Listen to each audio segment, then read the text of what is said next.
ମୁଁ chicken ଅନୁଗୁଳରୁ video ବନେଇବା ଆଜି ମୋର 6 ଦିନ ହେଇଗଲା। ଆଜି ଡ୍ୟୁଟିରେ କେମିତି କ'ଣ ହେଲା ଚାଲ ଦେଖାଉଛି। ଡ୍ୟୁଟି ଆସୁ ଆସୁ ଫାଷ୍ଟ ଆମେ ଦମ୍ ବିରିୟାନୀ ବନେଇଦେବା, କାହିଁକି ନା ଆମର ଏଠି ବେଶୀ ଦମ୍ ବିରିୟାନୀ ଫେମସ୍। ନିହାତି ଦିନକୁ 7-8 କେଜି ଯାଉଛି। ଡେରି ନ କରିକି ବର୍ତ୍ତମାନ ସେଇଟା ଆମର ବନେଇଦେବା। ଆଉ ଏଇ ଭିଡ଼ିଓରେ ଯିଏ ବି ଦେଖୁଛ ନା ସମସ୍ତେ ଗୋଟେ ଗୋଟେ କମେଣ୍ଟ କର, ମୁଁ ଦେଖିବାକୁ ଚାହୁଁଛି ମୋ ଭିଡ଼ିଓ କେଉଁ ଜାଗାକୁ ଯାଉଛି।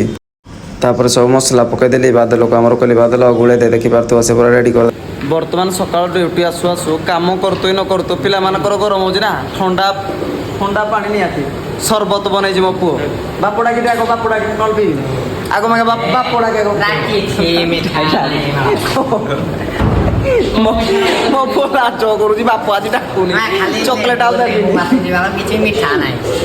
ମିଠା ମାଗଣା ପିଉଛି, କହୁଛି ମିଠା ଲାଗୁନି। ମୋର ମସରୁ ଖାଇବ ମନେ ପକେଇବ,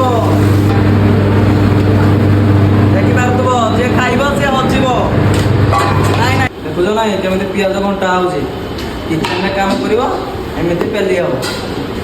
ବର୍ତ୍ତମାନ ଡ୍ୟୁଟି ଆମର ସରିଯାଇଛି, ଆଉ ଖାଇବାର ସବୁ ମୁଇଁ। ଆଉ ଦେଖିପାରୁଥିବ ଆମ ଟିମ୍ ପୁରା। ଆଉ ଏଇଟା ଗୋଟେ ଆମ ଗାଁର ଏଇଟା ବଇଛି, ଦିଶୁଛି କି ନାହିଁ। ଆଉ ପେଲା ହେଇଆଡ଼େ ଦେଖିପାରୁଥିବ, ପେଲା ନୁଚି ପଡ଼ୁଛି ଆଡ଼େ। ବର୍ତ୍ତମାନ ଖାଇବା ରହୁଛି, ଗୋଟେ ନୂଆ ଭିଡ଼ିଓରେ ଦେଖାହବ। ଜୟ ଜଗନ୍ନାଥ।